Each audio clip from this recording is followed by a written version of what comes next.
Hiya!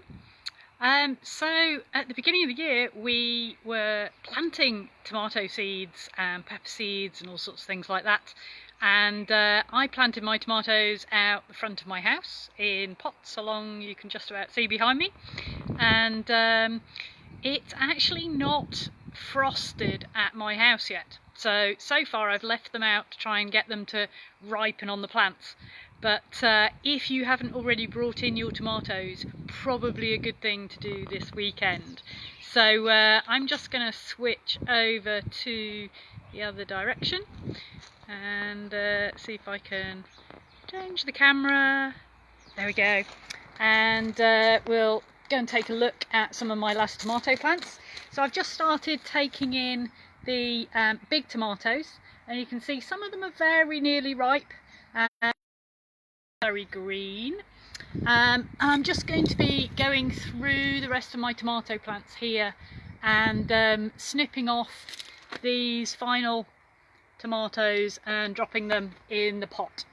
So some of these, yeah, nice little yellow ones like that, and they can just go and drop down into the tub, and some of them along here.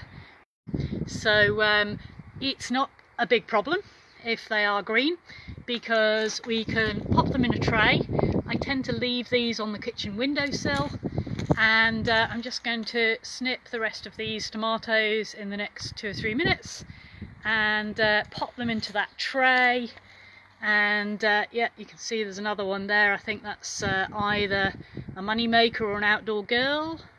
Looks like it might be saying money maker down there. So those are nearly red, and they'll probably ripen in the next sort of 4 or 5 days.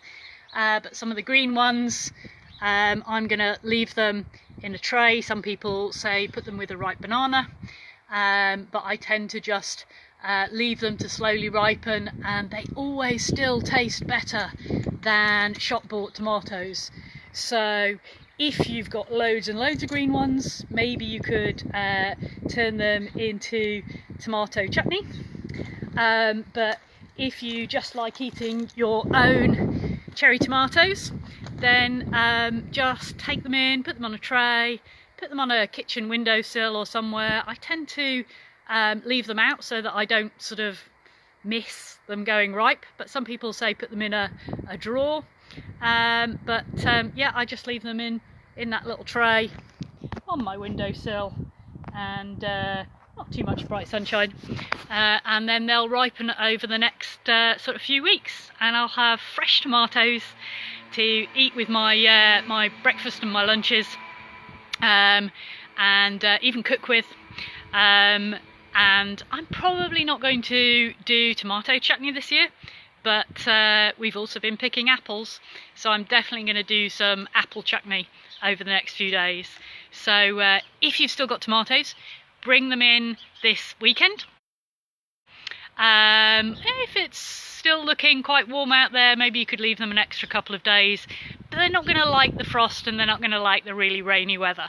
So most of my plants you're probably seeing here, they're going yellow. There's not much photosynthesis going on anymore, so they're not going to be putting a lot more sugar into those tomatoes. So they're probably about, they might ripen, but they're not going to actually get a lot more sweetness, get a lot more size. So you might as well bring them in. And if you've got loads and loads of green ones, then try out a tomato chutney recipe. We've got an Indian tomato chutney recipe on the either the Facebook or the Facebook for Edible York or the Abundance page. So you could have a look at that if you fancied chutney. But otherwise, apple chutney is good to do as well, or a mixture of tomatoes and apples. And if you've grown some chilies, then you can make a spicy chutney too. So all of those are possible, but if you have still got tomatoes out, like I have, you might want to bring them in this weekend. Okay, all the best.